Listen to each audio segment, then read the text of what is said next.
Parce que toute souffrance à venir peut et doit être évitée,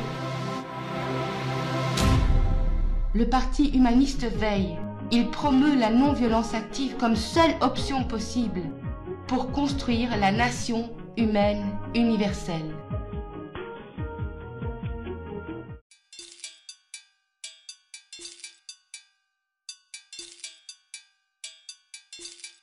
Le 6 août 1945, à 8h15 du matin, la première bombe atomique est larguée au-dessus de la ville japonaise d'Hiroshima.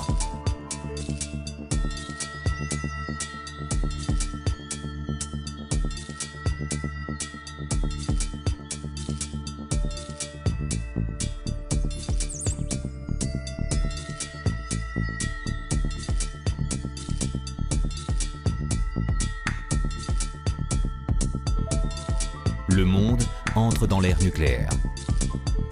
La ville est rasée, les morts sont innombrables. Le Japon est en état de choc.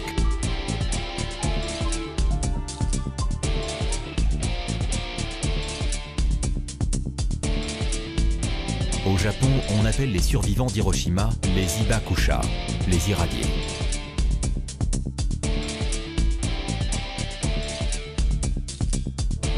Les attaques nucléaires étaient-elles nécessaires? Ça, c'est un jugement moral. Disons que on ne refait pas l'histoire, c'est arrivé. Nécessaire à qui, à quoi, on pourrait disserter longtemps. On peut dire dans l'absolu que ce n'était pas nécessaire parce que les Japonais étaient de toute façon battus. Mais à quoi ça sert de le dire? Puisque de toute façon, ça a eu lieu. De toute façon, on a fabriqué ces armes.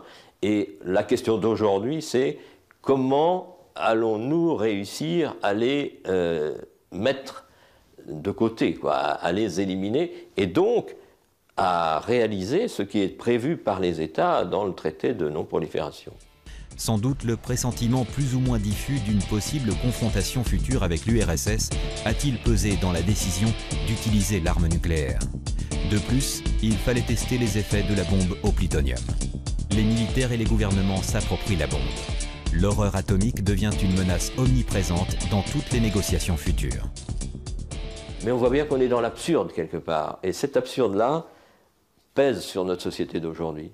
Et il y a pas mal de gens qui commencent à expliquer les malaises du monde d'aujourd'hui par ce pouvoir de destruction totale et une société humaine qui n'a pour avenir, pour perspective ou pour horizon que la destruction totale. Elle peut se laisser aller à un tas de dérives, à un tas de dérèglements, la drogue, le crime, etc. Et je crois que analysons le monde à travers l'arme nucléaire et ça pourra provoquer des décisions nouvelles dans sa gouvernance.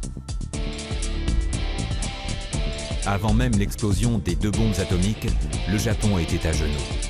Le potentiel industriel japonais avait été systématiquement visé et détruit par les bombardements massifs des B-29. La marine japonaise n'existe quasiment plus et la plupart des infrastructures du pays sont à rebâtir.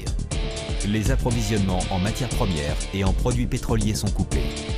Même le ravitaillement en vivres des populations pose problème.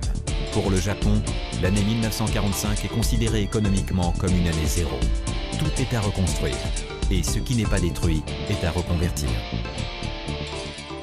Le Japon, c'est paradoxalement, après la guerre, économiquement bien développé, mais une des raisons fondamentales, c'est aussi qu'on lui a interdit d'avoir une armée.